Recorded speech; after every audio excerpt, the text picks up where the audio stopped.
What's up, everybody? Welcome back to another day of Ace Miss, and we've got something I am super duper excited to talk about. You've probably already read the article. Other content creators probably updated or uploaded their videos talking about this, yesterday along with the reveals. But I'm trying to stretch content for 12 days. You know the deal. But we've got the rules here. We got the little article set up here, and I wanted to talk a little bit about the 3v3 format and kind of more what it'll mean for universes, hopefully going forward. Um, I was very scared when I heard that they were going to have these, that this would be like super complicated or over the top or, something where you had to bring three decks. And it's none of that. It seems super simple. I love the idea. Something I'm a little familiar with. I've never really actually gotten to play the old KOF 3v3 mode. So I don't know anything that's actually super different because it was just hard to find the rules and like they had format specific cards and they ditched that. They ditched the format specific stuff. And instead, it's very simple. Basically, you're going to build one deck. That one deck will have three characters that you're going to play for it. So it's got to be a legal deck for all three characters.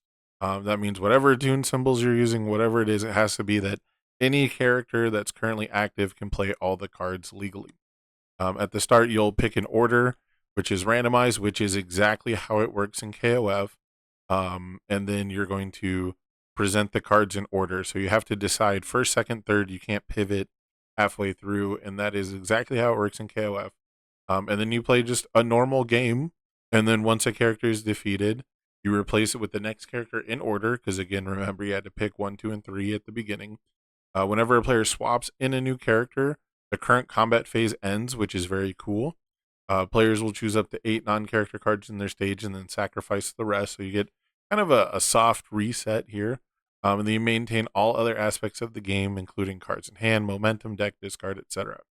When a player cycles, instead of removing 10 cards, they will lose 2 health at the end of that turn for each time they have cycled. So I guess when you have to kill, 3 health totals worth through one deck, you're probably going to cycle more often than not if you're bringing just, your regular standard deck. If you're making a deck for this format, there's potential, that you might compensate for that. So I'm really excited to see what you can do if you just kind of realize that your deck is legal for 3 separate characters that you can just jam with like a regular, pretty much normal standard deck, or if people are going to craft like my very specific 3v3 deck. And I want to kind of talk about that a little bit. Is I think this is a great solution for a casual UVS format. I don't know. I really would have liked to see a multiplayer thing, which that might be in the works, and that's always way harder to deal with. But they've started to template cards for multiplayer, so I was really excited for that. But this kind of came out of left field, the 3v3 format, and I'm really excited for it because I think two things are going to happen. One, it kind of artificially extends the length of the game, so people don't have to worry about the best 2 out of 3. There's not like this going first, going second, coin flip kind of a thing. When you play at your locals and you're both playing, we'll say race card decks, right? And a lot of times the who won, becomes he won the dice roll. I exploded him, he exploded me, then I exploded him. So I think this kind of curbs a little bit of that. And drawing out the game makes it so that you can feel like you played more of it, right? Like if you get turn 2'd, you have 2 characters.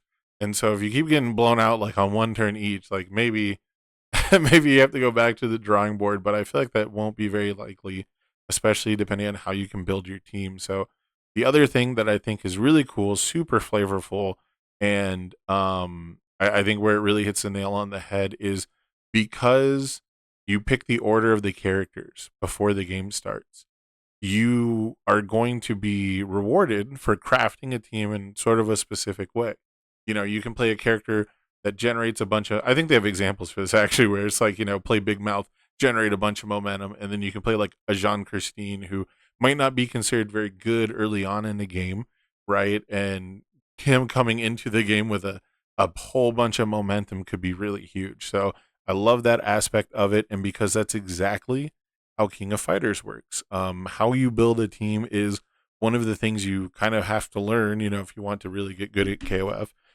If you're ever watching competitive KOF, you'll see a lot of characters in the same spots because they fill certain roles.